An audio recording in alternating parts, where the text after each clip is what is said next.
Hi, my name is Jim. I'm a miniature painter as sort of a side hobby slash secondary income kind of thing. And this is kind of what I do for fun. There's actually a lot of different miniatures games. This is probably the most popular one, Warhammer 40,000. It is a hilariously dystopian future. So essentially just an excuse to have all these little factions, fighting battles against each other so that you can score more points than your opponent. You're basically coming up with a strategy, and most of the random chance of the game is decided by dice. So it is like a game of luck, but it's very much controlled luck. You sort of are trying to manage risk, basically. Each of the pieces in the game is set with like certain rules and abilities and stuff.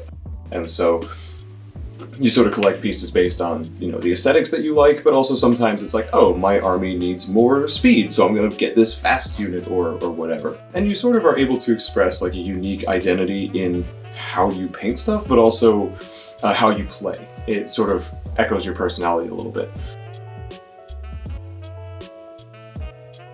So I paint for myself, but then I have a couple of clients who are tournament players. One in particular is like a really, I think he's ranked like the top 10 or something in the world actually. And so he will hit me up like every month with these, hey, I need like 15 of this, and because he's trying to stay on the cutting edge of the competitive scene where strategies change all the time. And so guys like that will come to me because I'm able to batch paint things quickly and efficiently, but it still looks pretty good. Whereas there are other commission painters who, they're the ones you go to when you want like the display piece, like you want something that you're gonna put on your shelf and it's gonna be like perfect. My job is more like, I need to machine these things out. And so it's just people I kind of made friends with. They found out that I was a painter, painted a few things for them, and then it just became a regular thing.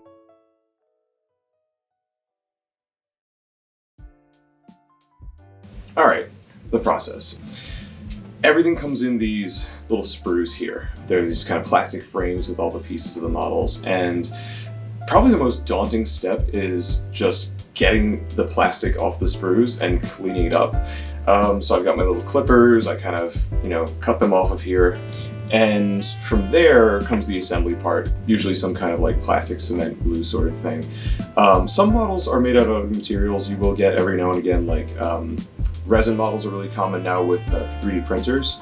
And so as you kind of get into it, you learn like the, pros and cons of different materials. Once I do that, I'll usually create these little sub-assemblies. Kind of take different pieces of the model that are going to be either different colors, or maybe I just want to get into more detail. Like it's kind of hard to see, but this is the head of one of the models, and I know that I'm gonna really need to get into like eye lenses, and he's got like a big gemstone right in the center of his helmet. But once I get all that set up, I prime it, which is usually I use my airbrush, and lay down a base coat of just a nice smooth, usually black.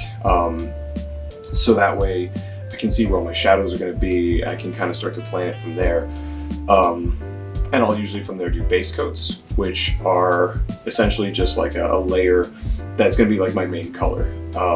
And sometimes after that I'll throw in like some basic gradients with the airbrush. Like I'll start to layer up, let's say I have a model that's going to be red. I might have like a deeper red, and then I'll hit the higher raised areas of whatever it is with like a brighter and brighter color, so that way it mimics the effect that like light would shine down and cast a shadow in like different kinds of shapes. Yeah, so then from there, after the airbrush, I'll get in with my regular brush and hit the details, get little stuff like eye lenses, gemstones, little like symbols and stuff. These models have tons of little like belts and pouches, and you try to get everything in. Of course, you get to the end and you're like, oh, why is that holster still, green? It's supposed to be leather, and then you have to go back. So yeah, that's pretty much the long and short of it. I've always loved, like figurines and toys and stuff, and this is a way to keep doing that, but like it's also my own, and I get to be creative. And so it was sort of this like moment where I saw this and I was like, I I love this and I want to keep doing this like forever, you know, and you know, here I am, what, like 20 years later still doing it, so yeah.